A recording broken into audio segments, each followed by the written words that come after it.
first ever quality conference on Ghana cocoa was opened at the Golden Tulip Hotel in Accra, Ghana on Monday, 23rd April 2007. The three-day event was organized jointly by the Federation of Cocoa Commerce Limited and the Ghana Cocoa Marketing Company UK Limited, with the aim to provide an environment where a thorough debate on current practice in cocoa quality assessment and of the increasing demands, opportunities and threats of consumer requirement and government regulation can be discussed. The conference, which was organized as part of the Ghana at 50 celebrations to mark Ghana's 50th independence anniversary from British colonial rule, attracted delegates from all over Ghana as well as international delegates from the FCC. Amongst the team from the FCC were Mr. Philip Sigley, Chief Executive Officer, and Mr. Graham Laird, FCC Senior Arbitrator.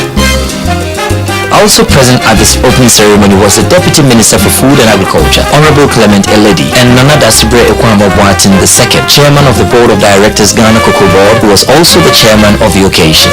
Senior managers from various divisions of the Ghana Cocoa Board and staff attended the event. In her welcome address, the Public Affairs Manager at the Ghana Cocoa Board, Mrs. Pauline Dadzawa, thanked all for attending the conference. I am sure some of you have had a peep in your bags and have realized that this conference looks at the quality demands on the industry here in Ghana in order to meet international standards.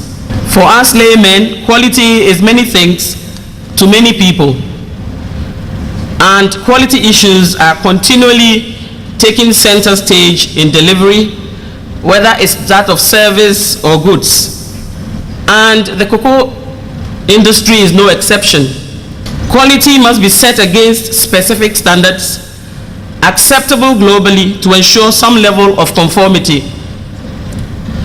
And the demands in the industry require consistent adherence to set parameters.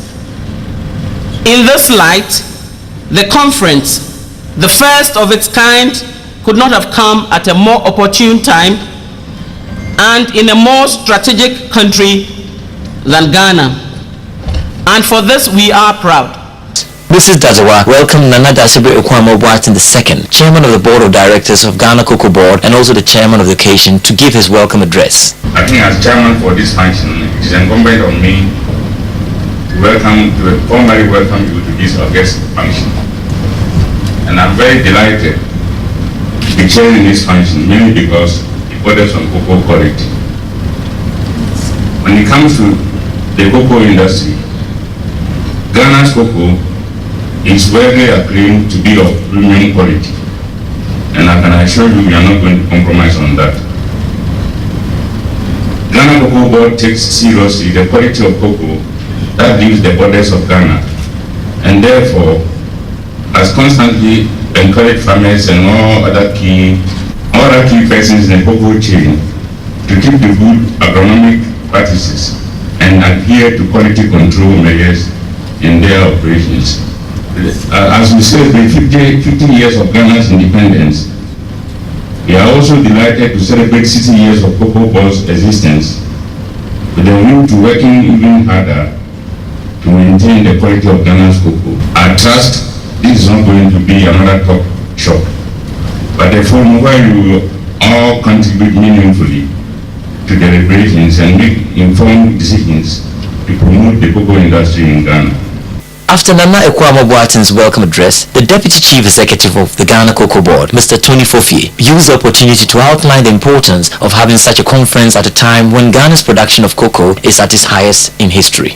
This conference, being organized by the Quality Control Division Cocoa Board in conjunction with the Federation of Cocoa Commerce, marks an important milestone in the contemporary history of the world cocoa economy. It is being held at a time when issues about pesticides levels in cocoa production chain has become topically essential due to increasing campaign for greater food safety. This will require all the stakeholders to commit themselves to meeting the internationally accepted quality assurance standards in order to satisfy consumer expectations. Nana Chairman, I wish to emphasize that the production of consistent quality cocoa beans has been the primary focus of Ghana Cocoa Board, and this is exemplified by the premium Ghana cocoa beans command on the international market. While the international market recognizes Ghana's leading role in cocoa bean quality, we on the other hand recognize our greater responsibility to assure our partners of the consistency of our bean quality and our willingness to cooperate with other stakeholders to ensure quality improvement in order to sustain the present and future demand for quality cocoa beans. It is for this reason, distinguished ladies and gentlemen, that I consider this conference important in the contemporary history of the cocoa economy. In recent times, issues about mycotoxins like ochratoxin A, polycyclic aromatic hydrocarbons, and other pesticide residues in cocoa beans have come up strongly in discussions on cocoa bean quality. This actually hinges on food safety. I believe that this conference will consider the issues dispassionately and devise a common strategy to overcome any difficulties that could impede successful implementation of decisions for our future benefit. I wish to reiterate that the issues for this conference is being held have serious implications for Ghana's cocoa bean exports with regard to non-tariff trade barriers of the ACP-EU Economic Partnership Agreement, as well as matters of food safety. I am hopeful that deliberations you are about to start will lead to a perfect understanding of the respective responsibilities of producers, buyers, and manufacturers of these most important quality assurance issues, so that producers will have a full understanding of the emerging quality demands, while buyers appreciate the concerns of producers in mutual efforts to sustain the growth of the cocoa economy. Nana Chairman, distinguished ladies and gentlemen, we are committed to keeping quality assurance within international standards and will cooperate with our partners where country-specific standards, such as the Japanese positive list system, are set to maintain Ghana as a quality benchmark for the world cocoa market. Historically, Ghana's quality control procedures have always made room for traceability to provide assurances to the market of the safety and quality of our beans. I wish, therefore, to note here that maintaining quality standards is expensive and cannot be disputed. We will therefore expect our partners to support our efforts to sustain these standards.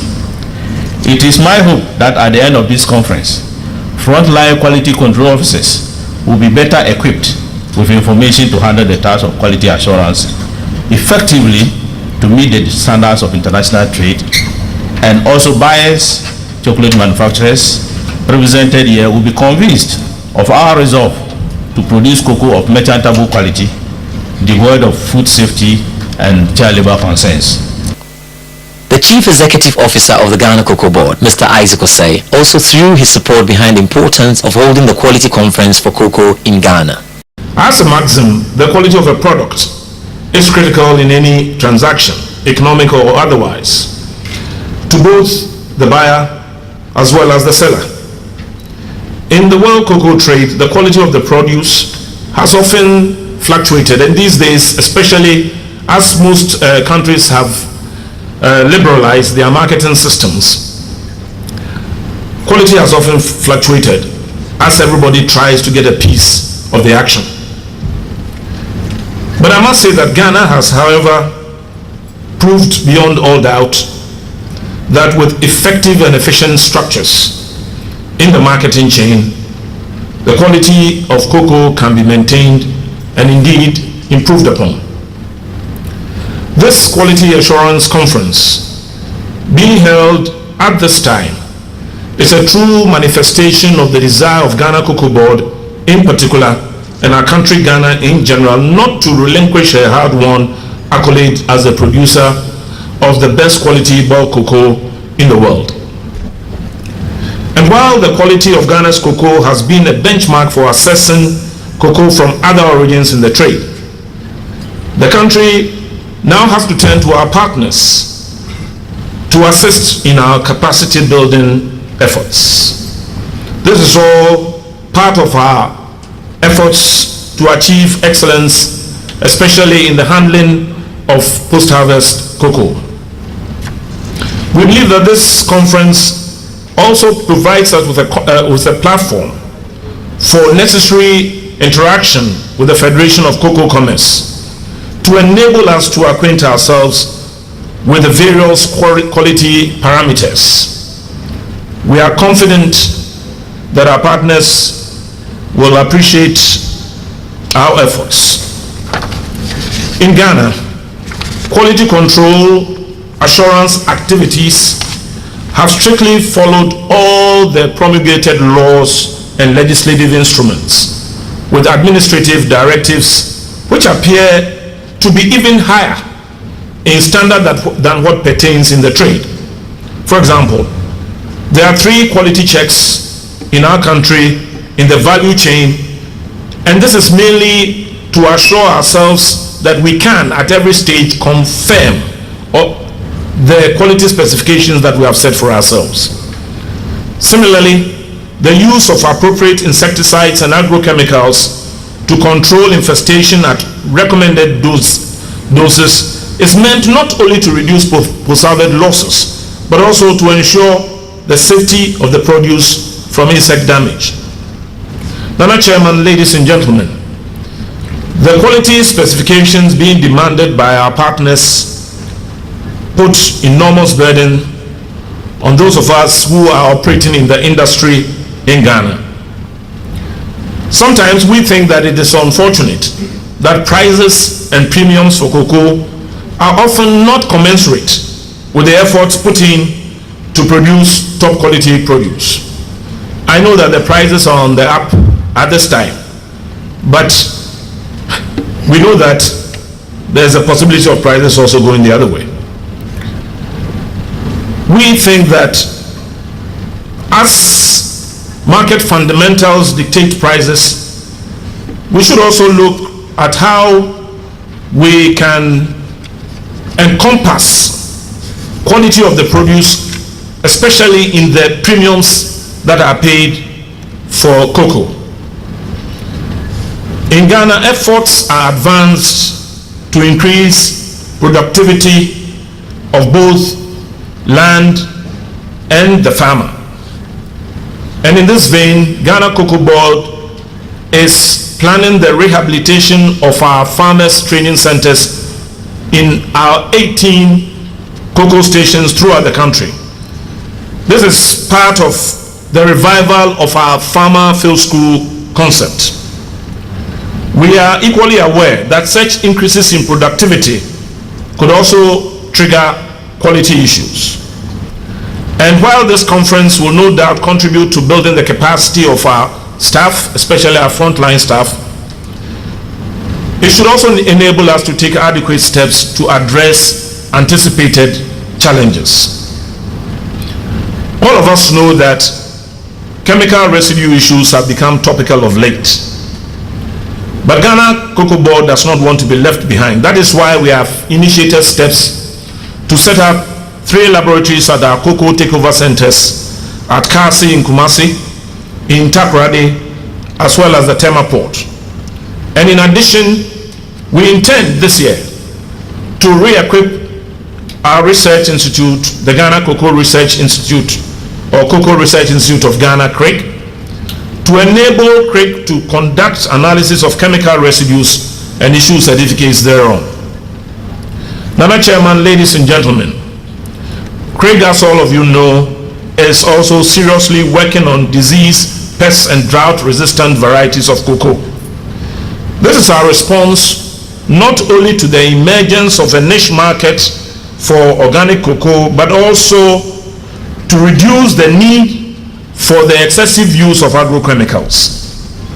In addition to satisfy certification requirements, Cocoa Board is of the view that perhaps some of our investor friends may want to establish cocoa farms in the denuded areas, setting them up as nucleus farms before bringing outgrowers on board to learn about some of the new techniques that in other areas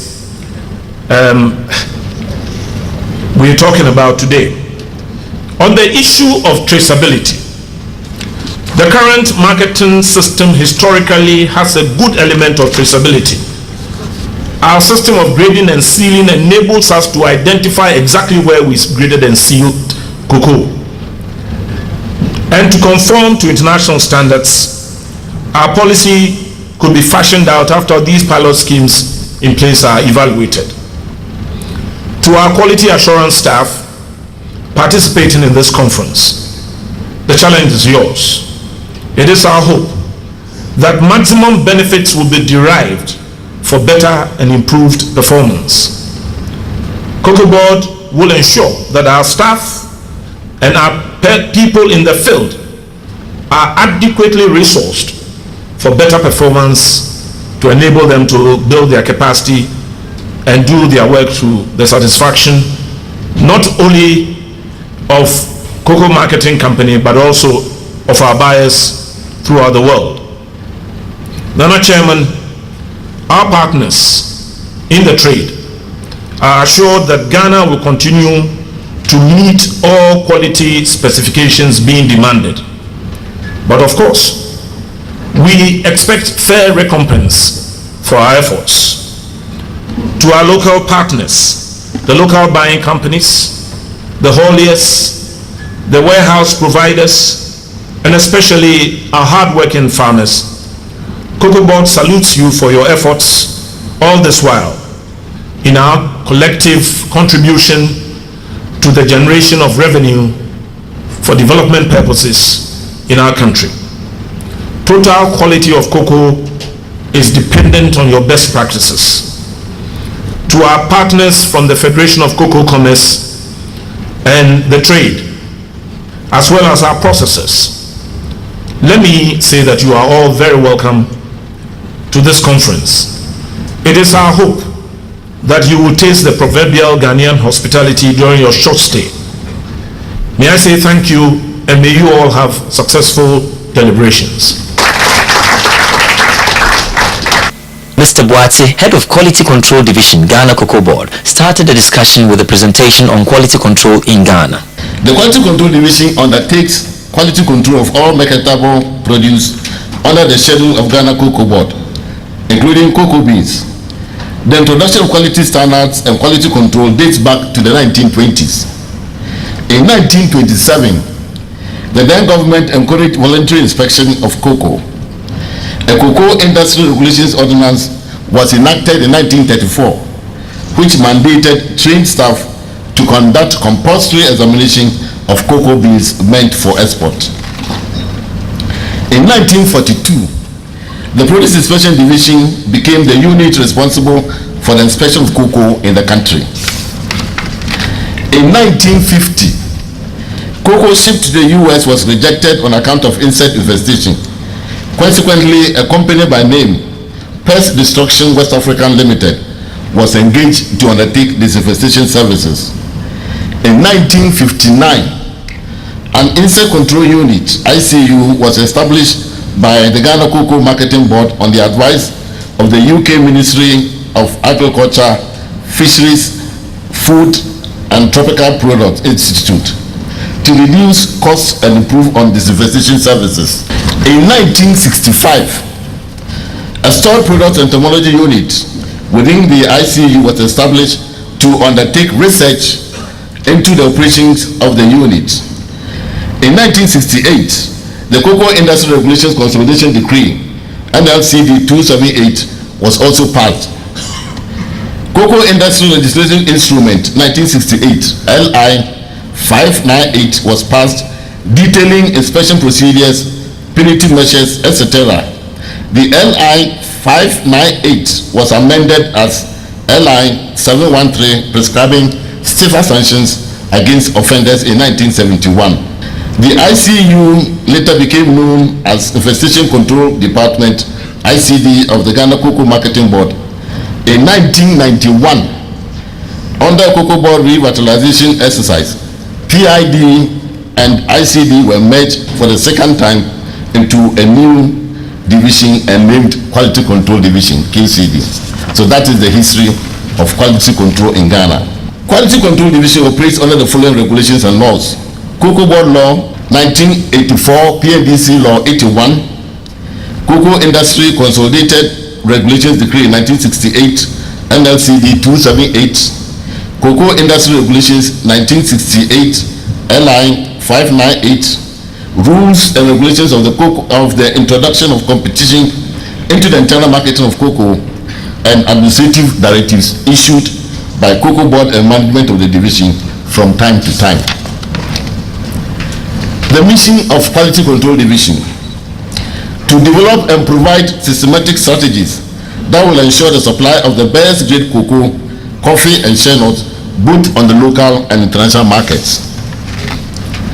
Objectives: setting the standards and ensuring that the quality of produce meant for the export market conforms to contract terms and international quality standards. 2. Ensuring that all stakeholders in the cocoa industry are educated on practices aimed at achieving quality standards acceptable on the international market. Training and developing the human resource for the implementation of quality standards. And 4. Operating a cost-effective quality control system.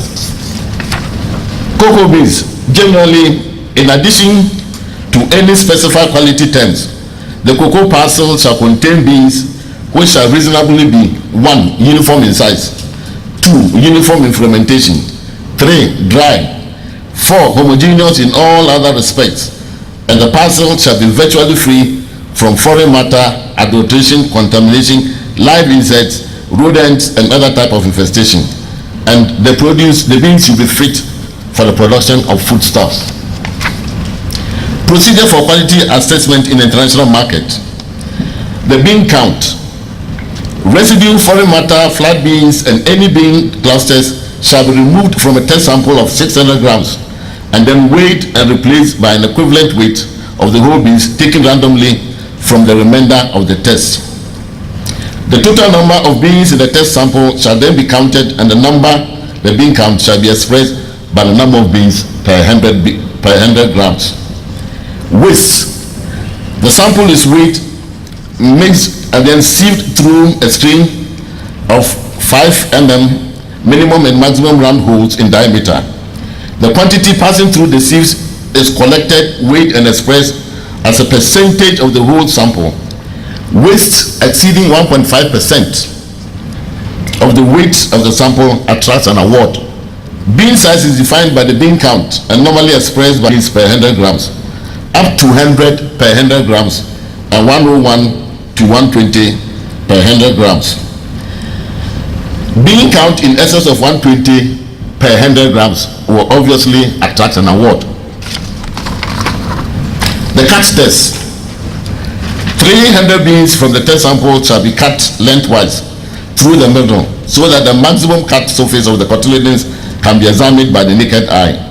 Any bean with more than one fault shall be classified in only one category of fault, that is the most objectionable, and the order has been given as far as the international standards are concerned. The order is slaty and all other defects. Cut test standards: we have 1 good fermented, not more than 5% slaty beans and not more than 5% by count of all other defects. Fair fermented, not more than 10% slaty beans and not more than 10% by count of all other defects. And this is for the international market.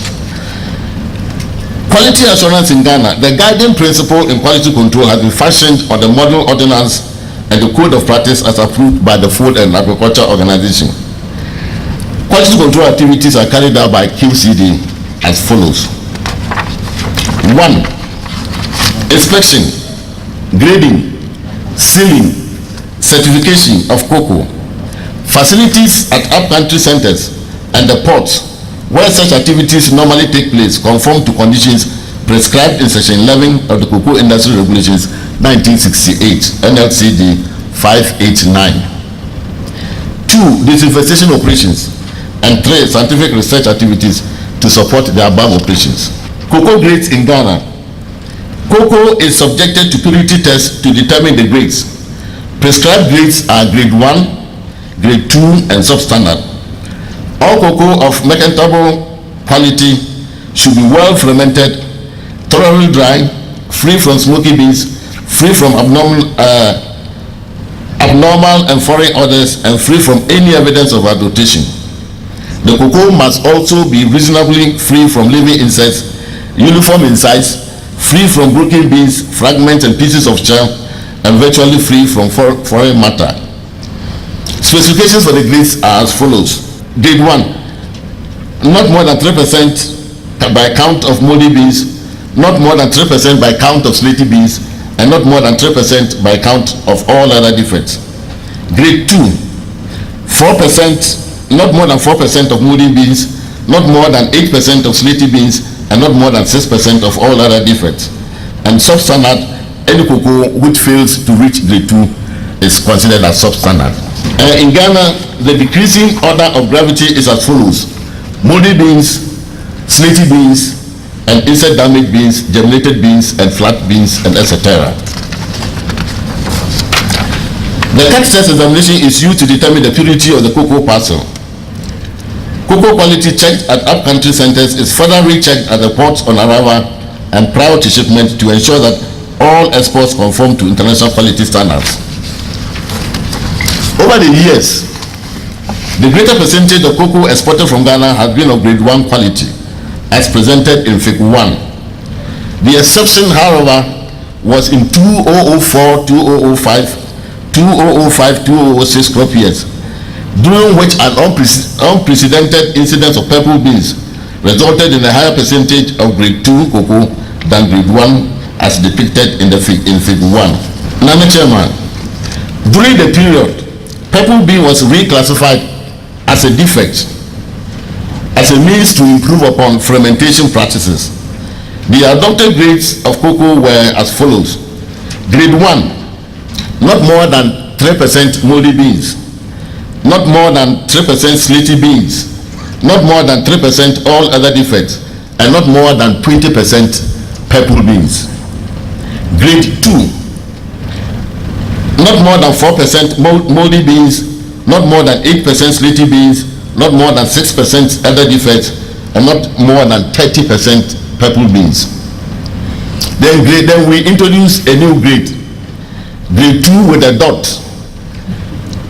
Not more than 4% moldy beans, not more than 8% slaty beans, not more than 6% other defects, and not more than 45% purple beans. Any cocoa failing to reach grade 2 with a dot is considered as substandard. Bean size classification is determined by the bean count conducted in samples. 5 categories of bean size have been prescribed per 100 grams weight as follows: up to 100 beans per 100 grams, main crop bean size. 101 to 120 light crop beans. 121 to 130 per 100 grams, small beans. 131 to 150 per 100 grams, type 4 beans. And 151 to 180 per 100 grams, remnant beans. The system will not take anything beyond 180 beans per 100 grams. Bean size categorization refers to the uniformity of the cocoa beans. Unusual bean sizes are segregated from within the test sample of 100 grams. In all cases, the unusual bean size shall not exceed 10% by count. Main crop bean size category, therefore, shall be a test sample of 100 beans or less per 100 grams with not more than 10% of unusual beans. The light crop bean size category shall be a test sample with bean count between 101 to 120 beans and with not more than 10% by count of unusual beans. In Ghana, cocoa exports are mainly main crop and light crop bean size categories. The lower categories are processed locally. Bean size development obviously is influenced by 3 or more factors, but I'll only highlight on the 3. And the 3, we have 1, the weather and rainfall distribution, pattern and intensity of sunshine and duration. And 2, the planting material. And 3, the cultural practices, the type of soil, cleaning out, pruning, insect and disease control, and etc. The quality control system in Ghana has been designed to facilitate the traceability of the produce to the grading and certification center. Each grader is assigned and allocated a definite number.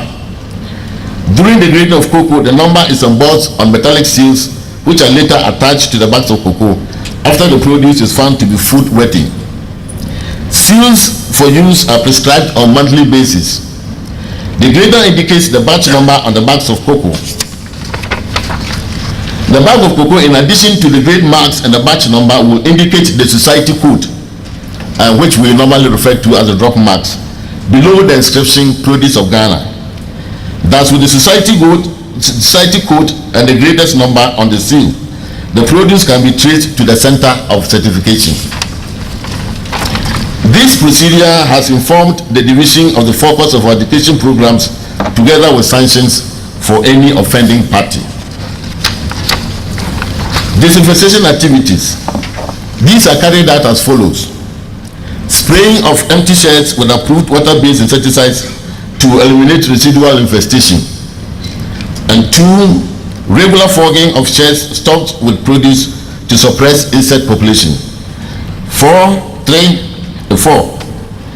fumigation of produce to exterminate all stages of development of pest infestation. And 5, use of poisonous bait to control rodents in storage premises. In preparation for a new crop season, all empty sheds, both at upcountry centers and the ports, are cleaned and treated with suitable organophosphate insecticides to eliminate residual infestation. During the season, sheds with cocoa in storage are fogged regularly with synthetic pyrethroids insecticides at both upcountry centers and the ports. Hydrogen phosphide or phosphine gas is used for fumigation of cocoa to destroy all stages of insect development.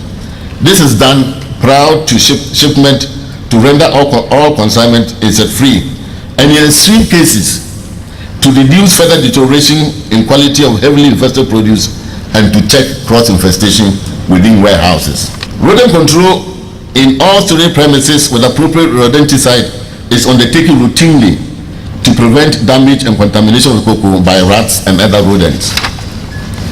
Of late, concerns have been raised about the increasing rate of refumigation charges against oranges, especially Ghana. While importing countries are still using methyl bromide, producers are compelled to use phosphine gas. And in some other cases, Nana Chairman, importing countries insist on compulsory refumigation of agricultural produce on arrival at their ports. Unfortunately, such costs are invariably passed over to the exporter. In other cases, charges and claims have been raised even during the winter, when it is abundantly clear the tropical insects are inactive.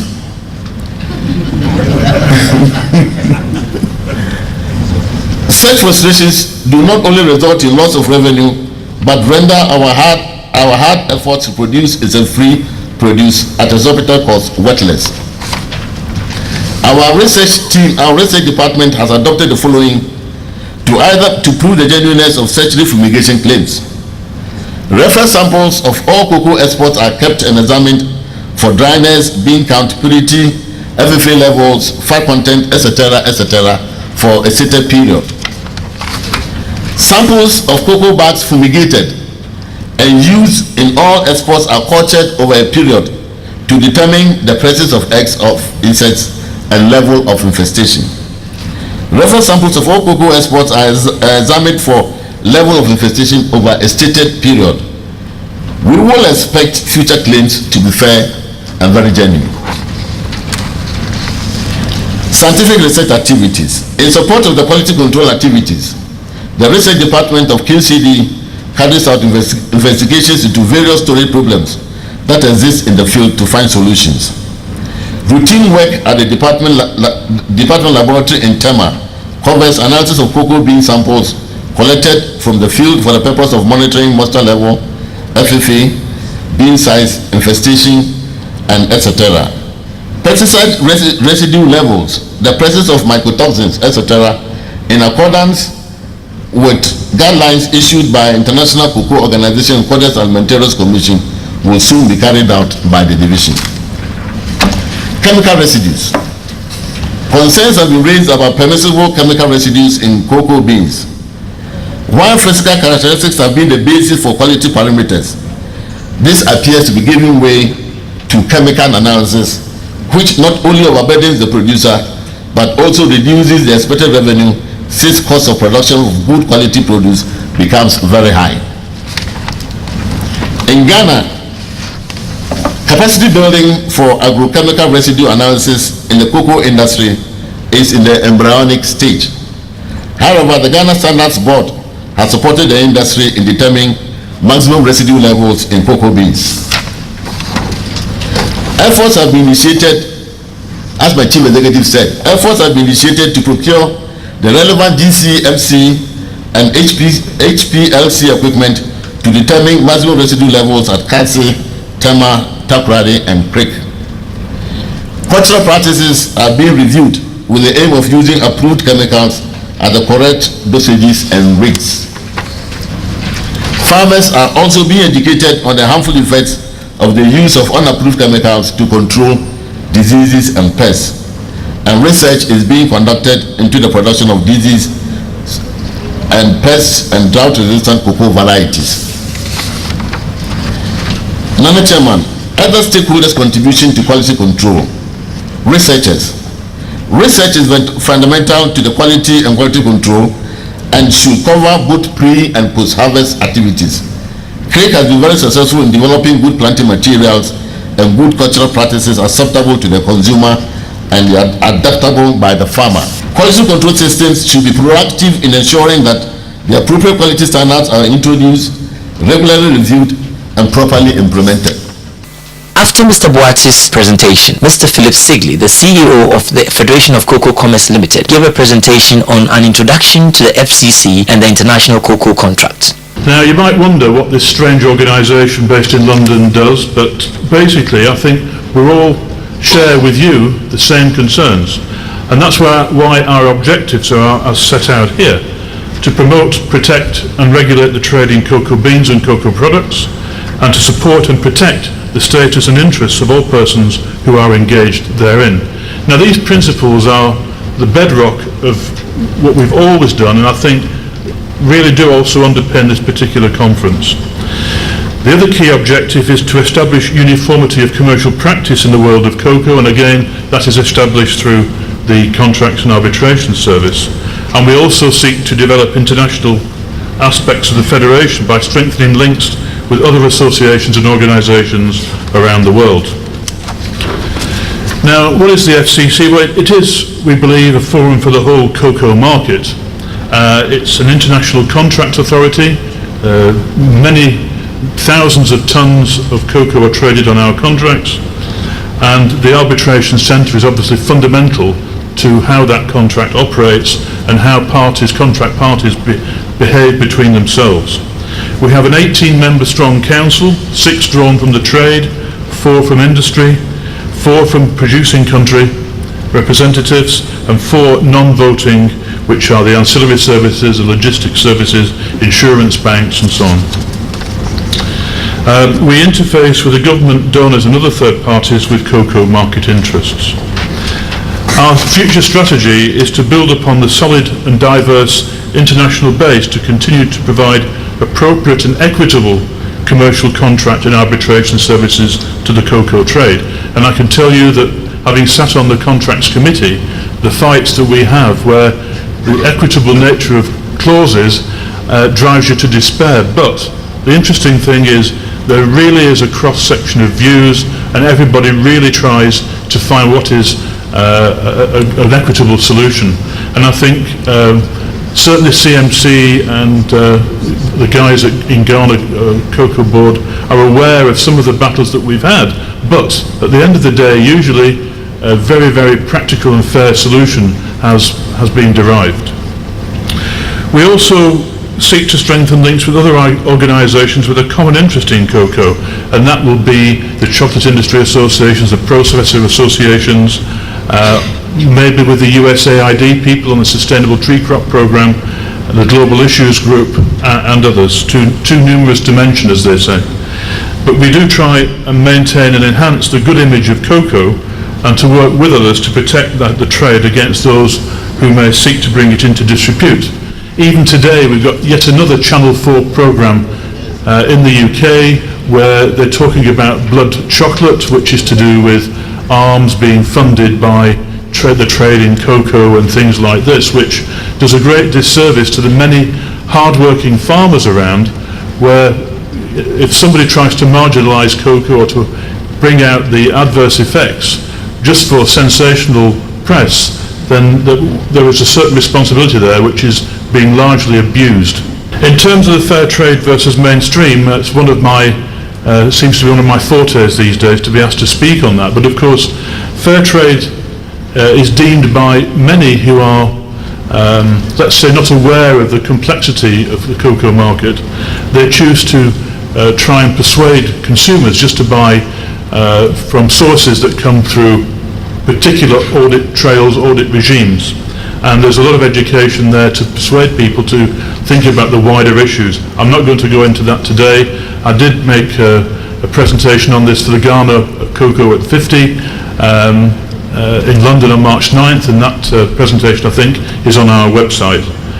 On sustainability, we engage with a number of people, as I said before, and clearly as well, we have other members will come to ADM and Cargill and others who have their own committees working together on things like pesticide residues in particular, where we work with them also on OTA, and we have a K-Obisco FCC. K-Obisco is the Chocolate Manufacturers Association for Europe. We're working with them on particular issues related to free fatty acids. Other issues are the major changes in transportation, quality requirements while we're here today, fumigation we've heard about, the products contracts, education and trading, and the soon to be introduced superintendent scheme. So the list of issues and problems for cocoa never ceases to sort of recede, it only gets longer. Other areas of our activity are we do support quite seriously the ICCO, where all countries come together at an intergovernmental level. I serve on the expert working group on stocks. So I'm the chairman of it. What am I talking about? I'm the chairman of the expert working group on stocks. There's a consultative board on the world cocoa economy, on quality, and the Total Quality Project. And with our interest in Cocoa Research UK, in conjunction with the chocolate industry of the UK, we have quite a number of other activities. Last part of this particular section of the presentation, I'd just like to draw on some statements made by your president on the 2nd of June 2006 at the FCC dinner in London, which was a tremendous success, and I think, many thanks to everybody associated with making sure that the president attended, and I hope we served him well and the people of Ghana well at that particular event. But Ghana's cocoa industry has been the backbone of our economy virtually throughout the last century, and all indicators point to the fact that it shall continue to be an anchor for our socio-economic development into the foreseeable future, and Mr. Osei referred to that as well. The significance of cocoa in our economy has been unmatched in terms of its contribution to tax revenue, foreign exchange earnings, employment generation, and its impact on the psychology of the nation. I think it was Onana Botenga's, we met some years ago, and you mentioned to me at that time about the importance of cocoa and how cocoa was a way of life in many regions of Ghana, was so important. In a country of about 20 million people, Ghana has about 1/3 of the population earning their keep from this crop. And to this extent, the saying that cocoa is Ghana and Ghana is cocoa can be said to be true. Within the global cocoa industry, Ghana prides herself for being the foremost producer of premium bean, and the nation is determined to hold onto this distinction even as it pursues its expansion programs. The resultant competitive advantage will be upheld and exploited to the benefit of all stakeholder partners. If we could just take a quick look at cocoa bean production statistics. you can see this one is Ghana, and you can see how it's really recovered from the situation in the middle part of that particular chart, and is well on the way, as Mr. Osei has said, to delivering even more. And I think the first most important aspect of the contract, of course, is the law and arbitration, the way in which contract parties have a reference point in law, and that happens to be English law. Well proven over the years. We also have done extremely well in having very few references to the courts in England, so that means basically that people that sign contracts by and large abide by them, and by and large abide by arbitration awards. So it's very rare that an award will go to the courts, the parties having elected to go for arbitration. The courts would throw it out generally anyway these days, because the parties have elected to go by FCC rules. We're also introducing a superintendent's clause, which will probably, and I'll say probably, most likely be from the 1st of October this year, which will mean that any reference to superintendents or surveyors in the FCC contract will mean a surveyor or superintendent who is a member of the FCC scheme. Now, this is an attempt to respond to some of the concerns that have been expressed over the years about integrity in supervision. On arbitration, I think this is an important one to focus on. Any dispute arising under these rules must be referred to FCC arbitration to be settled in accordance with the FCC arbitration and appeal rules applicable on the date of the contract, and that is what the parties agreed to abide by. Quality arbitration is to be determined in accordance with the FCC quality rules using the arbitration sample drawn in accordance with the FCC sampling rules.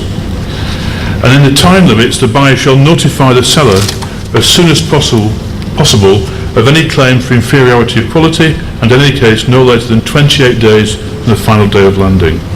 On infestation, I'm not quite sure, Mr. Watt said that there has been no cases of infestation of bulk parcels, and also methyl bromide is not in use in EU anymore. I think there's some parts of the world it's still in use, but it's certainly not in use in EU, and we have now real problems of infestation because we have to use phosphine where possible, and the authorities now don't even like phosphine. I tell you, our regulators are really having a field. I mentioned having a field day. They're having a real field day at the moment. At the time of buying and or sampling cocoa, the buyer considers that live infestation is present. The buyer shall invite the seller or his supervisor to agree on the same, and if the seller so agrees, the buyer may proceed with fumigation of the goods. But this is a dialogue that I know is of great concern to the cocoa authorities in Ghana. When we come to a dispute, then other bodies become involved, and then the presence of the independent surveyor, whose decision on the presence or absence of live infestation shall be final and binding on both.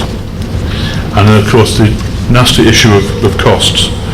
And finally, we have this question of optional clauses. I'll say no more on the optional clauses, except that those are referred to in the ICA methodologies. The clauses, we're looking at those particular clauses at the moment.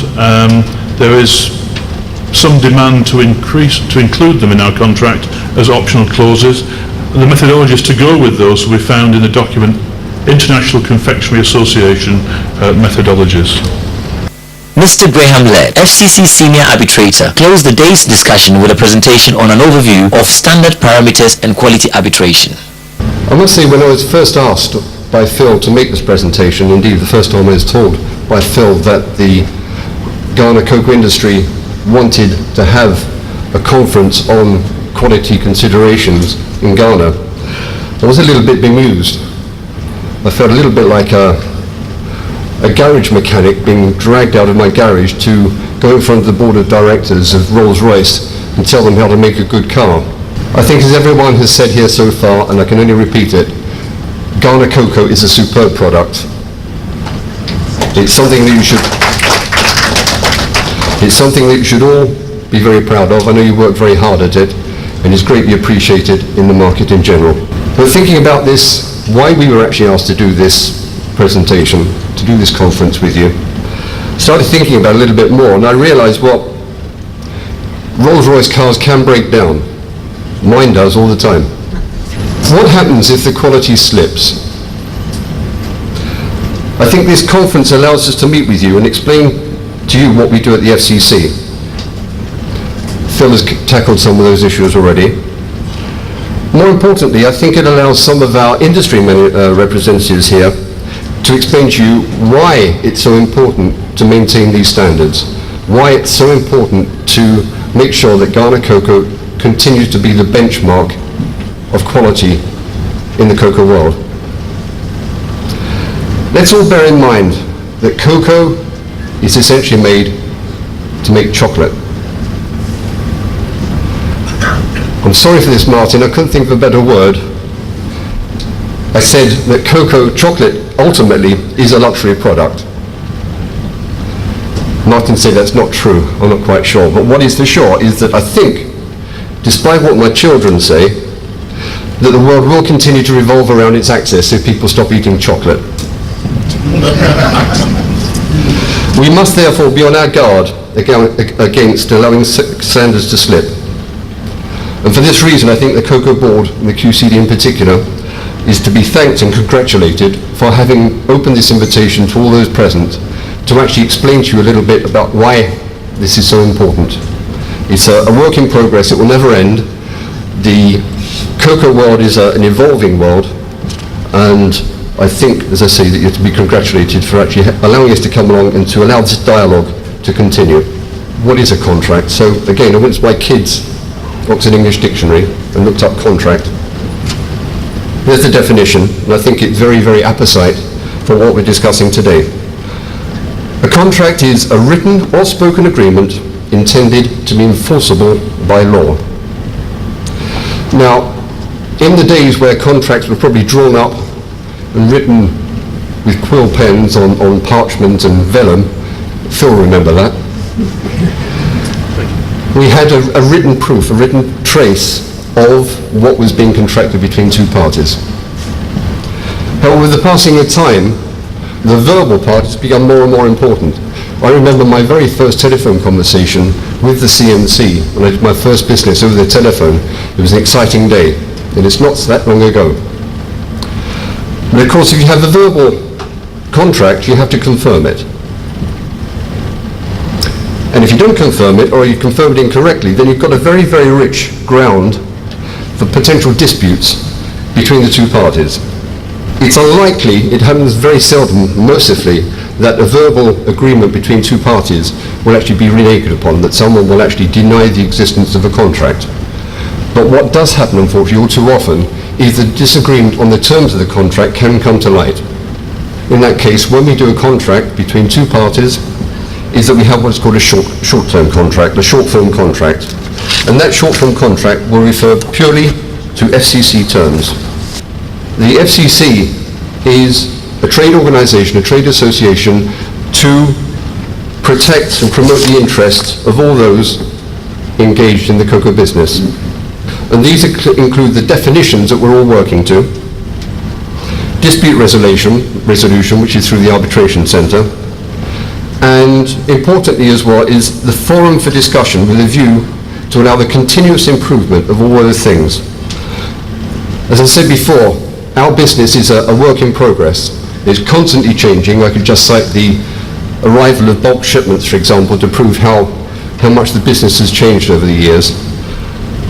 Our terms and conditions, the rules and regulations of the FCC have to reflect that evolution of our business, and we have to be constantly drawing up and modifying our rules and regulations to reflect that.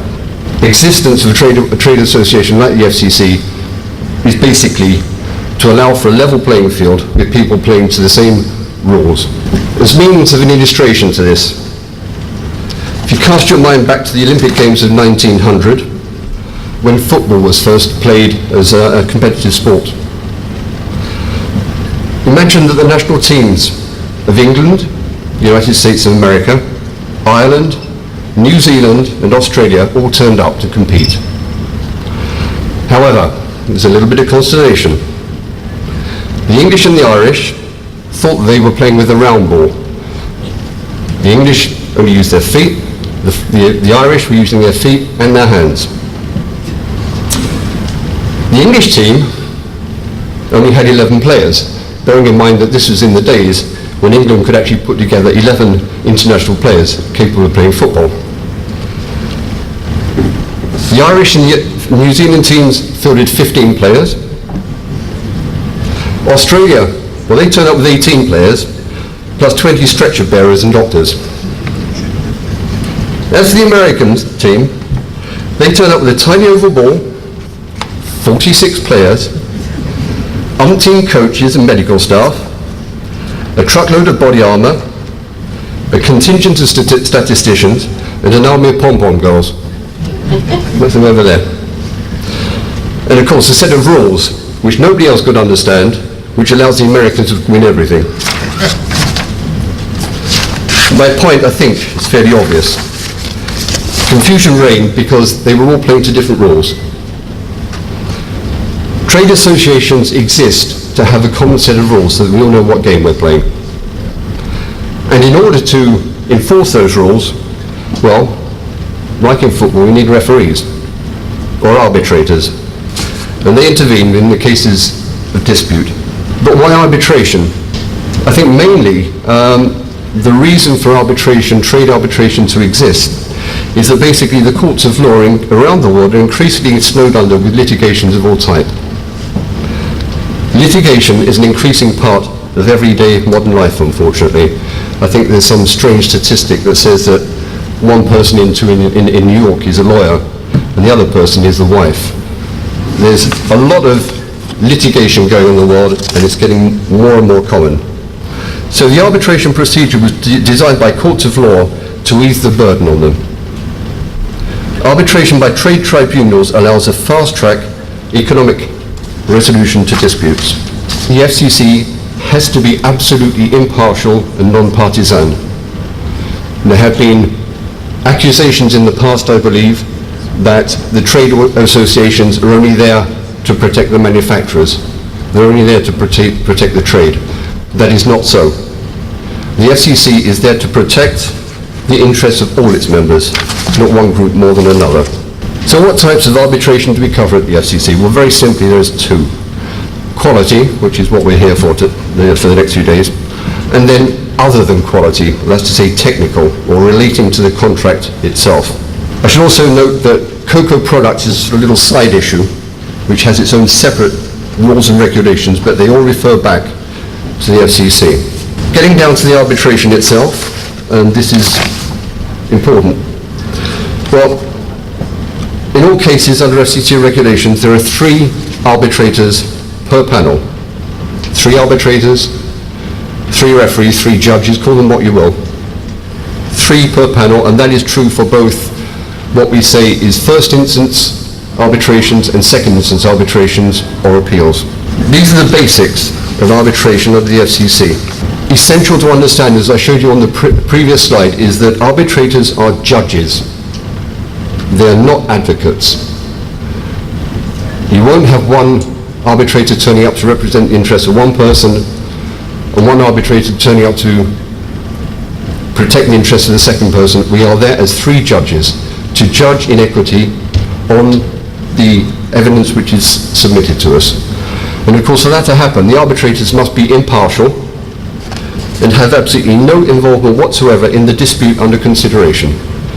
If they are considered to have any involvement whatsoever in the dispute, they are duty-bound to step down as a nominated arbitrator. The arbitrators must not exceed their jurisdiction. I'll come on to that later, what that actually means. But again, it's essential that the arbitrators stick to the case that's put in front of them on the evidence that is submitted. The approach is essentially adversarial and not inquisitorial. Again, the arbitrators in a dispute can ask for questions, for points of clarification, but they are not there to worm out the truth. It is up to the parties to submit evidence, and the judges, the arbitrators, will judge on the pieces presented to them. The proceedings must be strictly confidential. We're not going to have television cameras and radio people sitting in on an arbitration. Arbitrations are subject to payment of fees to the FCC and to the arbitrators. We don't accept IOUs, that's be hard cash. And in the case of an appeal against an award, a new tribunal must be constituted. And then last but not least, as Phil said before, arbitration must be conducted under FCC rules, will be determined according to English law, no matter where the hearing takes place. Right, on to the arbitration procedure itself, and again I can refer you to the Arbitration Appeal Rules section 32 to 38 if anyone's interested to get them. And in this particular slide I will restrict myself to quality arbitration considerations only. I won't go into considerations of technical arbitrations, which is basically to the point of reference of a contract. The rules and conditions vary on a quality arbitration, vary according to whether the goods are sold on a quality on arrival, quality on departure, or quality in ex-store. And again, for the purposes of this presentation and for this week's conferencing as Ghana sells on a quality on arrival basis, I will be restricting myself to considerations of precisely that. Prior to the arbitration commencing, the claimant, and I can't think of any circumstances in a quality arbitration where it's not the buyer. Therefore, the claimant, the buyer, must do the following. He must notify the seller of his claim for inferiority of quality and or condition within 28 days of the last day of landing at the place of final delivery. Why so short? Well, obviously, if you want to get a photograph of the true quality of the lot, the sooner you allow that arbitration to take place, the closer you're going to get to the true consideration of what the problem's all about, if indeed there is a problem. At the same time, the buyer must notify the Secretariat of the FCC of his claim within the same period, that's to say 28 days of the last day of landing of goods. The buyer must supply to the Federation 5 copies of a clear and concise statement of his case, along with documentary evidence. And in quality arbitration, this is usually a copy of the contract. Again, getting back to what I said before, the contract has to be spelt out to show that there is a commitment between two parties and what we're actually arbitrating about. A copy of the contract, a copy of the shipping declaration, a copy of the invoice, and a copy of the bill of lading, plus evidence that the seller has been notified of the claim. The buyer has to pay to the Secretariat a non-refundable administration fee, which varies according to whether the claimant is a member or non-member. So it is an advantage to be a member of the FCC. We've got our application forms, we have your hand at the end. Plus the fees and eventual travelling costs of each of the 3 arbitrators. The claimant must then send to the FCC a sample drawn from a minimum of 30% of the sound and full bags. This sample must weigh a minimum of 2 kilos net and must be sealed by the buyer's named representative and by the seller's representative if one was nominated. The sample must be put in a natural woven bag. And I would just say in passing here that the sampling procedures, and maybe Jerry's going to touch on this one tomorrow or day after tomorrow, the sampling procedure for bulk cocoa as opposed to bagged cocoa, and the size of the sample to be drawn according to the size of the bill of lading. From the FCC side, the FCC will nominate arbitrators. In the past, under the French contract, the parties were entitled to nominate their own arbitrators. That is not the case now. The FCC will nominate the arbitrators. That doesn't mean that the parties to the arbitration have to live with people they don't like. If they have any particular reason to object to the nomination of the arbitrators, they do have the right to challenge one of the named arbitrators. The arbitrators will then appoint one of their number to act as the chairman of the tribunal, and the chairman will coordinate the arbitration, act as the spokesman with the FCC Secretariat, and will sign the award on behalf of the tribunal. Lastly, again, in order to ensure the speedy procedure and conclusion of the arbitration, the award must be issued no later than 56 days after the final date of landing, which means therefore that if someone claims for quality arbitration on the 28th day after the final day of landing, the arbitration panel has 28 days to meet, cut the cocoa, and issue an award. I would also point you to Article 34.14 of the rules, which allows for string arbitrations. And string arbitrations are very simply that if it can be proven that in a chain of buyers and sellers, the first seller and the last buyer have effectively the same contract going all the way through, except in terms of price, the arbitration can take place on quality alone, as if there were only two parties to it. That's to say, the origin seller and the end user, no matter how long that chain is in the middle. The Federation and the arbitrators are now ready to allow the quality arbitration to proceed. At this juncture, it's worth noting that although the FCC arbitration is there to provide a vehicle for dispute resolution, it's not always necessary, in actual fact, to refer a dispute to official arbitration. It is quite common practice, in actual fact, in the trade to negotiate what's called an amicable allowance between buyer and seller on the basis of the buyer's and the seller's own representatives' analysis on arrival. I'd also say, just as a little parenthesis here, that somehow we've had cases where there has been a disagreement on quality and parties have decided to go to arbitration, or rather the buyer has decided to take something to quality arbitration, and suddenly the seller takes umbrage, thinking that suddenly this is the biggest affront in the world, there's something wrong with his cocoa, and it's some sort of insult that this has been referred to an official quality arbitration on the FCC. I think you'll agree that life's not necessarily like that. We have disagreements all the time, and there are times in life where we do have to submit this to an independent body to decide who is right, who is wrong, or to at least to apportion the blame and to fix the penalty accordingly. Probably the most important role of any trade association is to define the rules for trading cocoa. And obviously, probably the most essential element for doing this is the establishment of a clearly set out lists of definitions. What do the parties mean by a defective cocoa bean? I noticed, Mr. Boatie, on your slide that you talked about mold and other defects. What are other defects? If I was an arbitrator and I was confronted with someone claiming for an excess of other defects, I must be very honest, I would not know how to judge that. So we have to decide what is a defective cocoa bean. What's a slaty cocoa bean? I think under the CMA, there's actually no definition of a slaty cocoa bean. What is a tolerable level of waste? And indeed, how do we define waste? There's a big difference between the way the FCC defines waste and the newly created Cocoa Association of Asia, for example. How do we measure these?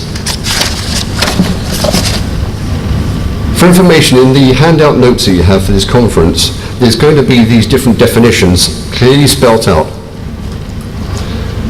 Please note also, as I just touched upon then, that the FCC does not claim constitutional right, does not claim absolute knowledge of what is the correct definition of a defective bean or a slaty bean.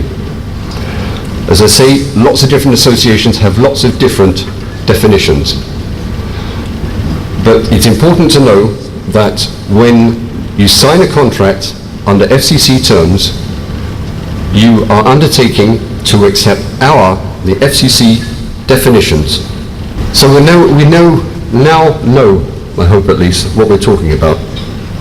The object of the quality arbitration is to measure the quality of the cocoa under a contract, applying these definitions, applying the rules, whether we're playing soccer, if we're playing American football, Australian football, we're applying these definitions. In a quality arbitration and appeal, the arbitrators will be considering some or all of the following. The bean count, well, Mr. Boatie, I think, just now covered how we go about calculating the bean count. The only word of reserve I would state here is that under the FCC we express the bean count as the number of beans per 100 grams, but in some origins they do it the other way around.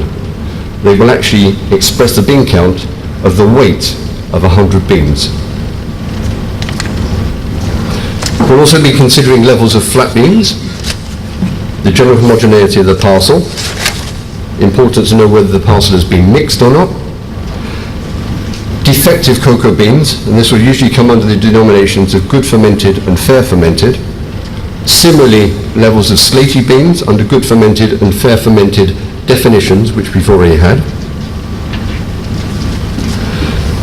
Then levels of waste, or what is soon to be called sievings, levels of residue, levels of foreign matter, levels of clusters, or what's sometimes called clumps, as opposed to doubles. Doubles can come in a slightly different category. Levels of germinated beans, off flavours and smells, general condition of the lot, and finally, I just jotted down at the bottom, white spot against mould. And also, I'll just tack on, I didn't put it down in my list of things, but again it came up in Mr. Butts' presentation, what are acceptable levels of purple beans. It should also be noted that it says that cocoa should be reasonably free from flat beans, germinated beans, and residue. This is left to the arbitrator's discretion. It should be noted at this stage that a large part of the cocoas traded under FCC conditions are done so under one, good fermented or fair fermented, and secondly, according main crop or mid-crop conditions. Ghana, for example, is almost always, except in the instance of light crop, would be good fermented main crop. However, many contracts, and indeed increasing numbers of them, have specific quality conditions written under the special conditions part of the contract. This allows the parties to tailor-make their quality conditions, and indeed any other conditions that might pertain to that contract, including things that go way beyond the quality considerations. It should be noted in that case that if you do have such special conditions written into your contract, they will take precedence over the conditions of the short form contract. If your contract says good fermented main crop and the special condition says maximum 105 beans per 100 grams, if it goes to arbitration, it'll be the 105 beans per 100 grams will overtake the main crop definition. It should also be noted, and I think it's important to know this, that unless stated to the contrary on the contract, quality on shipment contracts is always assumed to be quality on arrival, regardless of the shipment terms. Whether it's CIF, cost and freight, FOB, unless it's spelled out to the differently, the contract will still be considered to be quality on arrival. Getting back to one of the previous slides, I said that arbitrators can only pronounce on the problem submitted to them. They must not exceed their jurisdiction. If the claim says, for example, for inferiority of bean size, well, when we go to do the analysis tomorrow, the cocoa will be sieved, and we'll count the number of beans, we'll do a bean count, and then the procedure stops. There will be no cut test, there will be no considered off flavours. We are being asked to judge purely on bean size. Similarly, if the claim is for excess slaty beans, we will just cut the cocoa, we won't do a bean count, we'll look at the slaty bean content only.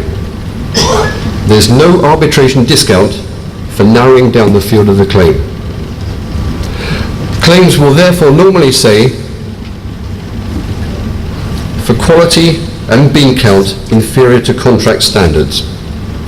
Now it's a cover-all term, which means that we will have to go to a complete quality arbitration and cover all aspects of quality, and which is what something we'll be doing tomorrow. It basically means that the arbitrators have to work for their fees. Similarly, specific problems that have been perceived in the cocoa should be spelled out. For example, excess humidity, non-homogeneity of the cocoa, and so on. All this draws on the arbitrator's expertise. As said earlier, arbitrators should draw on their experience and expertise to judge the overall quality of the lot. They should use this to determine whether, in their opinion, a sample submitted to them is typical of the type of the cocoa in question. Is this sample of a quality to be reasonably expected of the origin or the crop year in question?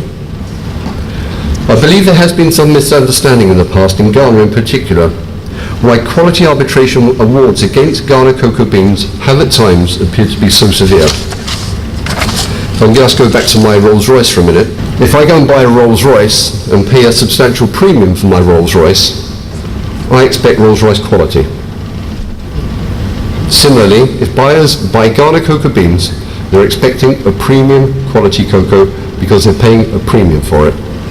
In 99.9% of the cases, I think Ghana matches that excellence of quality. As I said before though, accidents can happen. Now, if I receive a lot of Ghana cocoa beans or I deliver to Coral or to Martin, a Ghana main crop parcel, which is 100 beans per 100 grams, 5% defect, 5% slaty, contractually, you're okay. There can't be a quality claim against you. You can try a quality claim, but if that's what the arbitrators find, it's conformed to contract. The fact is that the buyer expects better than that. He's paid a premium for this cocoa. And I can assure you that if Ghana produce systematically 100 beans per 100 grams, 5% defect, 5% slaty, the premium paid for Ghana cocoa beans would evaporate in the international market. This therefore means that although contractually you're within your rights all the time, you're sticking just underneath that line in the sand of 100, 105 and 5, it does mean if you have the misfortune to err on the wrong side of that line, then you're going to be punished. You're going to be penalized more heavily than another type of cocoa that might have gone over that line in the sand. If I receive Ghana cocoa beans main crop, which is 102 beans per 100 grams, or if I receive 6% moldy, and I take that to arbitration, I would expect the arbitrators to give me an award of greater amount than if it had been, for example, Ivory Coast or Nigeria, which trades at a lower premium. The three arbitrators have in front of them the arbitration sample, and they're ready to analyze the sample to conduct the arbitration. They will then proceed as follows. The sample bag is going to be examined to check that the buyer's representative seal is present and is intact. Similarly, that the seller's superintendent seal is also attached if applicable. That's to say, if the buyer appoints the seller's superintendent and the seller doesn't, then there'll be one seal. If the seller appoints a representative, there should be two seals on the sample. The bag should be of a natural fabric which allows the cocoa to breathe, should weigh at least 2 kilos net, and should carry the details of the parcel either on the bag or on the attached label, including the steamer name, the bill of lading number, the date and the shipper's marks. If all is in order, the bag will be opened and emptied into a sieve. The cocoa is sieved thoroughly in the sieve with 5mm round holes. All cocoa passing through the holes will be weighed, and the weight of what falls through the holes will be logged. The waste, or what we are soon to be calling it now, the sievings, will then be returned to the bag. The percentage of the waste or sieving is calculated by dividing the weight of the sievings by the total weight of the sample of the beans. And as Mr. Bhatti pointed out, the FCC allows for a tolerance of 1.5% of sievings. Thereafter, if it's 1.6%, 1.7%, it will be penalised for the entire amount that goes beyond the tolerance. It's not a problem in Ghana, but it has been a problem in several other origins where if there's been 2% of sievings, 2% of the contract price is actually awarded as a penalty. The waste has been returned to the bag. And before we go any further, we're looking at now all the contents of the sieve. We'll take a look at it and we will examine the general aspect of the lot. That's to say, we're going to be looking for flat beans, we're going to be looking for clusters, we're going to be looking for broken beans, fragments, pieces of shell. All of these can be awarded either separately or together. That's to say that if in the sieve there's a lot of clumps, a lot of clusters and nothing else, it can be penalised. If there's a small amount of clumps, but there's quite a small amount of broken beans and pieces of shell, and we consider that the whole lot together is excessive, the arbitrators will make an award against the total amount. But that is left to the arbitrator's discretion to decide what is reasonable and what is not. And that again will depend on a whole host of things, on the origin, on the crop year, and whether the cocoa is dry, whether it's been shipped in bulk.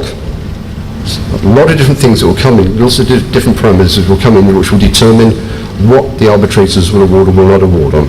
Then the weight of the remaining parcel is logged and the cocoa is tipped to form a pile. At this moment, a flat-bottomed shovel is drawn across the middle of the pile and 600 grams of material will be drawn off. 200 grams of weighed material will be given to each of the arbitrators who will then count off 100 whole beans for the cut test. The balance of the 200 grams will be counted, separating the whole beans from the rest. Residue, clumps, flat beans and foreign matter are weighed and for purposes of calculating the bean count are replaced at random with whole beans, weight for weight. Now very simply, the total number of beans, of whole beans, which should weigh 200 grams, will be counted. The bean count is calculated by the total number of whole beans divided by 200. Lastly, probably for the easy bit now, the 100 whole beans which have been separated will be cut by each of the arbitrators who will separate the beans they consider to be mouldy, insect damaged and slaty. As they go along, they'll smell the cocoa to look for off flavours, off smells. And as you go along, you lay them out, and then at the end of the cut test, the three arbitrators will consult. They'll look at each other's cut test to make sure everyone agrees. As I said before, in the whole of this process, the arbitrators are using their expertise and discretion to decide, to judge what they consider to be the true value of the goods. To cite another example, they might differentiate between a cocoa bean which is very slightly mouldy, just 2 or 3 whiskers that might have suffered a little bit during transport. They might differentiate between that and a cocoa bean which is green fluo, flashing colour mould or black mould. They'll be looking all the time to see whether cocoa has been knowingly mixed between one cocoa and another. And then finally, at the end of all this, it just remains for the arbitrators to deliver their verdict if the cocoa is of contractual standard or not, and if not, which allowance should be awarded. The award is then drawn up and the FCC will issue the award. I think it's important at this particular stage in the proceedings to make the distinction between an FCC quality arbitration and a life grading. I remember once having been in the office of an origin seller, who will remain nameless, who had received an FCC quality arbitration award against him. He was indignant that the award was significantly different to the allowance which he had expected. And to prove his point, he got out the life grading rules, brandished them in front of me and said, "It doesn't tie with what it says here." Indeed, the FCC quality allowance was considerably higher than the life grading rules. So this will prompt me just to make a brief comment on gradings and the similarities, but also the fundamental differences between life grading and quality arbitration. Now, this is not the forum to explain the role and the mechanisms of the futures market. I believe that many of you already know that. However, it is important to know that the futures market, and in the case of cocoa, that's Life and NIBOT, though often known as paper markets, can be and often are delivery markets. This means that physical delivery of goods can be made. In order for this to happen, goods have to be submitted to a grading procedure which determines the quality of the goods to be delivered, and like a physical arbitration, this determines the value of the goods. This determination is made through a physical examination of the parcel. However, whilst the methodology of grading cocoa is much the same as that of a quality arbitration, in terms of number of beans being cut, the way you interpret mould, and the rest of it, the similarities between a grading and a quality arbitration end here.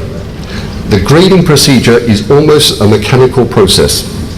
It leaves little room for individual judgment, whereas a physical arbitration, as I have said time and time again, allows for the arbitrators to discern what is right, what is wrong. Now, those differences are as follows. Other than the fact that the cocoa can be tendered at any one of a number of designated cocoa port warehouses, but that means not all warehouses, Another obvious difference between grading and arbitration means that cocoas of different origins are grouped together.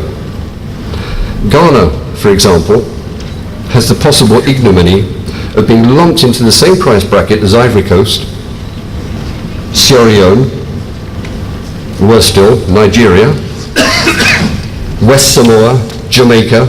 It's a basket of different cocoas. Also in the grading process, there's little room for the personal appreciation of the grader for a lot being examined. A mouldy bean is just that, where there's a little bit of whisker, or if it's fluoro green, it will be counted as one mouldy bean.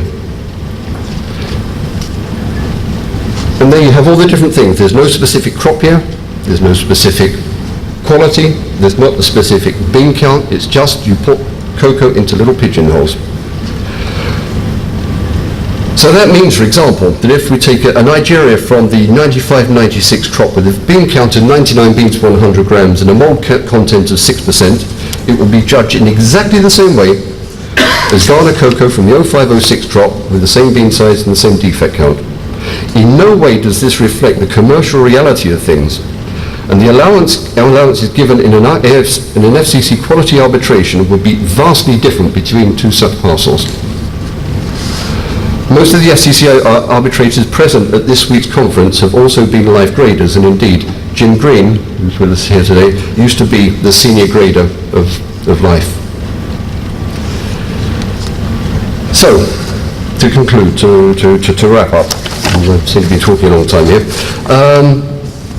The rules and regulations of the FCC, will come to that, any trade association in full consultation with its constituent members is there to protect and promote the commerce of cocoa to the mutual benefit of all its members. They constitute the laws of the land for Cocoa Land. The role of quality arbitration is to apply these laws of the land, and the quality arbitrator, well, he's the policeman or the judge, or if you like to use my previous image, he's the referee. I think all of us here know that moldy cocoa is bad. Well-fermented cocoa is good. FFA in cocoa is to be avoided, but why? I'm sure a lot of people involved in our business don't know answers to those questions. The purpose of this conference, I believe, is to go one step further than the mechanical process of just cutting cocoa beans and saying this is mold, that's not mold, this is mold, that's not mold. We are here to try, or I'm here to learn as well, to understand what the implications of using moldy cocoa in the production of cocoa products is. What does it do? What impact does a poorly fermented cocoa bean have on the production of chocolate? What is all this business about FFA? What repercussions does excessive FFA in cocoa beans have on cocoa products? We have many distinguished representatives from the different parts of the cocoa business with us here this week. In the forthcoming days, they will attempt, I hope, to explain to you the answers to some of these fundamental questions. I'm sure that you, like myself, will find their answers interesting and revealing. Thank you.